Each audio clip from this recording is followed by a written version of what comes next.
First the penguins, now the minions. Let's do this.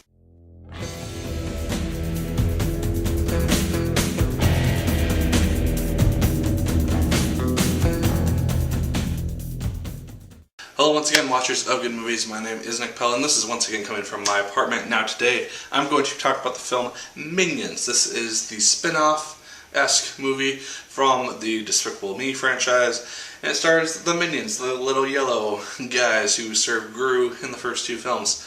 And this is their origin story, essentially. We get to see how they started out as a species, essentially, and then we get to see how they ultimately found Gru and what kind of led them to that.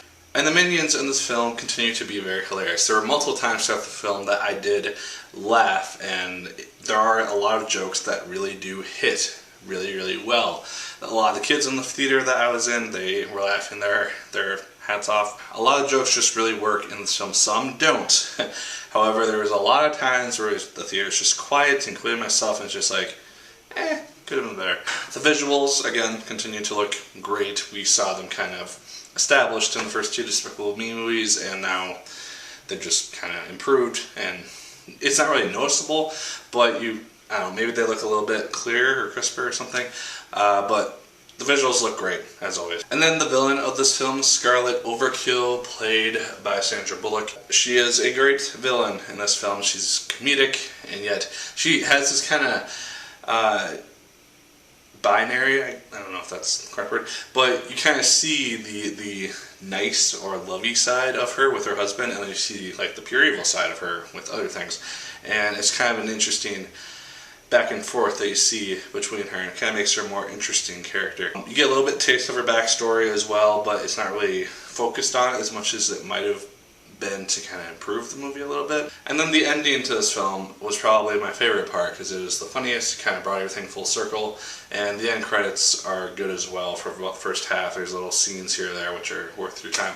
But what ultimately brought this film down for me is the fact that it was probably one of the first kids films in a while that I've seen that did feel like what you would think of when you think of a kid's film. It was the first film without really a larger theme or backstory or something that adults could really relate to. Like recently, Inside Out, you have kind of the kid-friendly characters and all the jokes and stuff, but you get like the emotional depth and the real world themes that adults can appreciate and really think about afterwards.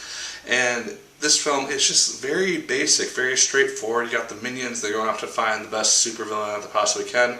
There's not really any big twists, there's not really any big dilemma or big themes to think about or anything along those lines. It's very straightforward, and I don't know, it's the first kids film that I was also kind of bored with. I was really looking forward to this film. Maybe it's because I saw a bunch of the trailers because they showed it before almost every film that I saw so far this summer.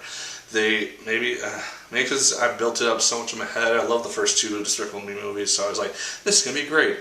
But it's ultimately very tough to have side characters of one film kind of become the stars, especially when they don't speak English that much. They kind of speak a mix of various different languages. I mainly picked out Spanish and English from what they were saying, and it's very tough, especially when they don't have someone to bounce off of. This kind of thing kind of plagued the Penguins movie as well from the Madagascar franchise, and that it's kind of tough to do that without a big story to kind of fall back on, or big characters, or at least a human character. So I think the third Despicable Me movie will be fantastic because we'll have them reacting to Gru and kind of doing their little shenanigans on the sidelines and not really have them be the focus of the film.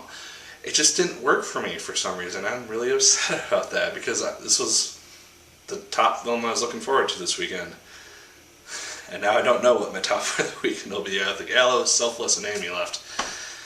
We'll see what happens with that. So yeah, those are my thoughts. I was a little bit disappointed. I thought it was an okay kids film, because it was a kids film ultimately. It doesn't really have a lot for adults. Kids will like it because of all the funniness and the Minions being funny and stuff, but it doesn't really have a lot for adults, which is unfortunate. So those are my thoughts. Leave yours in the comments down below. I'd love to hear your thoughts on it. Did you like the film as much as I did? Did you hate it more than I did? Let me know. Like, favorite, comment, and subscribe. Once again, if you so choose, I appreciate it immensely. And as always, my good people, my name is Nick Pell, and once again, keep on watching.